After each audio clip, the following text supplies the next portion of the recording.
Turn लिया, देखा कि एक बालिका जिसने नीचे कोई वस्त्र धारण नहीं कर रखा है, अपनी आंखों से देखा नहीं गया। मैंने तुरंत, जैसे भी आप देख रहे हैं वीडियो में कि ऊपरी वस्त्र ही धारण कर रखा है, उसी प्रकार एक ऊपरी वस्त्र धारण कर रखा था। मैंने तुरंत अपना वस्त्र निकालकर उस बालिका को दिया, जिससे उसने अपना शरीर ढका। फिर मैंने अपना वाहन रोक करके वहीं स्पॉट पर खड़े होकर के तुरंत ही उस बालिका से पूछा कि तुम्हारी दुर्दशा किसने की है। उसकी आंखें पूरी स्वेलिंग से भरी हुई थी, पाँव में पूरी ब्लीडिंग हो रही थी, आंखें उसकी बिल्कुल भरा रही थी, बार बार वह अपने शरीर से लड़खड़ा रही थी। मेरी आंखों से देखा नहीं गया। मैंने उससे पूछा कि बहन, आपकी ये हालत किसने करी है और कौन है तुम्हारे माता पिता, कहाँ है, तुम यहाँ किसके साथ आई हो, कब से इस क्षेत्र में हो। लेकिन वह बालिका अपनी ही भाषा में कुछ बोल रही थी, जिसे मैं समझ नहीं पा रहा था। बार बार वह कुछ बोलने का प्रयास कर रही थी, लेकिन मैं समझ नहीं पा रहा था। 2-3 बार मैंने पेन कापी भी उसके हाथ में दिया कि यदि मैं समझ नहीं पा रहा हूँ या तुम बोल नहीं पा रही हो तो इसमें लिख करके कुछ बताओ। यदि अपने माता पिता का मोबाइल नंबर जानती हो तो मेरे मोबाइल का मैंने कीपैड निकाल करके दिया कि इस पर लगा करके बात करो, या आप पेन डायरी में लिख करके मुझे बताओ। लेकिन वह बालिका उस विषय में मेरी कोई मदद नहीं कर पाई। मैंने उससे पूछा कि बेटा भूख लग रही है, उसने कहा हाँ मुझे भूख लग रही है। ऐसे हाँ का उसने संबोधन किया। मैंने तुरंत अपने आश्रम में जो स्वल्पहार में दलिया नमकीन बना था वो बुला करके उस बालिका को दिया खाने के लिए, चाय पिलाई, जल पिलाया, कुछ नकदी पैसे भी उसको मैंने सहयोग रूप में दिए। लेकिन मेरा विश्वास माना नहीं कि मैं इसको सुनी छोड़ दूं, इसलिए मैंने तुरंत हेल्पलाइन नंबर 100 पर कॉल किया। 2 बार मेरा वहाँ कॉल कट हुआ। तीसरी बार हमने महाकाल प्रशासन महोदय में कॉल किया, वहाँ से मैं महाकाल थाने का नंबर मिला, महाकाल थाने में कंप्लेन दर्ज करवाई। वहाँ से उन्हें पुनः मुझे 100 कॉल पर संपर्क बनाने के लिए कहा। 100 कॉल पर किया, वहाँ से पुलिस की गाड़ी करीब 20 मिनट की में मेरे पास पहुंची। उस बालिका को मैंने पुलिस प्रशासन के हवाले सुपुर्द किया ताकि आज वह बालिका सुरक्षित है। जी,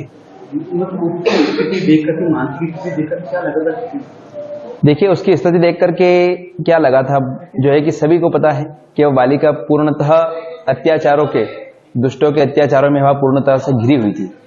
लगता है कि भगवान की कृपा से उसका शरीर बचा है, कहीं न कहीं उसका कोई पुण्य आड़े आया, क्योंकि दुष्टों ने तो लगता है कि उसको मारने की भी साजिश रची होगी। जिस प्रकार से उसका चेहरा देखा जा रहा था कि बालिका कहीं से बहुत दूर से भग करके हमारे पास पहुंची है, तो उस विषय को हम लोग बता नहीं सकते अपनी आंखों, अपने मुंह से कि उस बालिका के साथ में उन लोगों ने क्या अत्याचार किया था। बाकी इस विषय में चिकित्सा ने पूरा, जो है कि हॉस्पिटल ने पूरा इस विषय के ऊपर पूरा ध्यान देते हुए सभी को बताया है कि उस बालिका के साथ किस प्रकार से जो है उसके साथ अत्याचार किया गया था। ऐसे दुष्टों को सजा मिलना चाहिए। धर्म की नगरी है, पावन नगरी है भगवान महाकाल की, यहाँ और पूरे देश में इस धराधाम पर यह भगवान कृष्ण की नगरी है।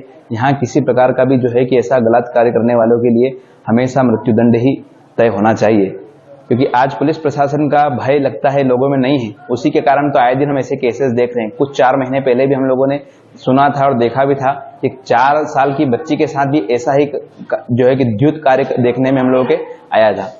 तो प्रशासन महोदय भी इस के ऊपर ध्यान दे, और जिन लोगों ने भी उस बालिका की मदद नहीं करी, कई वीडियो ऐसे भी वायरल हो रहे हैं, तो जो है कि जिन लोगों ने मदद नहीं करी उनको भी इस विषय के ऊपर ध्यान देना चाहिए और मदद करना चाहिए। और बहुत बहुत धन्यवाद प्रशासन का, और आप लोगों का भी बहुत धन्यवाद।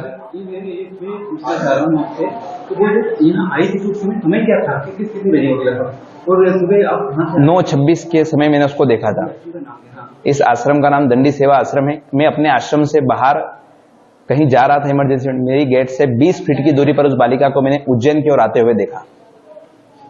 जी, तो मतलब किस स्थिति में थी? मतलब बालिका बेहोश नहीं थी, बालिका बोल रही थी, बालिका चल रही थी, बालिका खा रही थी, बालिका बोल रही थी। बस ये कि उसकी भाषा में अपने को समझ में नहीं आ रहा था। उनकी स्थिति की बताया? हाँ बताया ना, मैंने आपको बताया ना, पूरे उसके पाँव के पूरी ब्लीडिंग हो रही थी। अच्छा जी, आपने बड़ा अच्छा काम किया। आपके आश्रम में स्वामी जी ने कुछ विशेष बोला? इस विषय के बारे में किसी को पता नहीं था।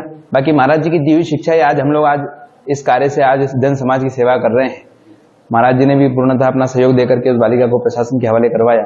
उन्होंने भी अपने स्तर से कॉल किए, और हम लोगों का ये कर्तव्य है कि हम लोगों को ऐसे समय में साथ देना चाहिए लोग।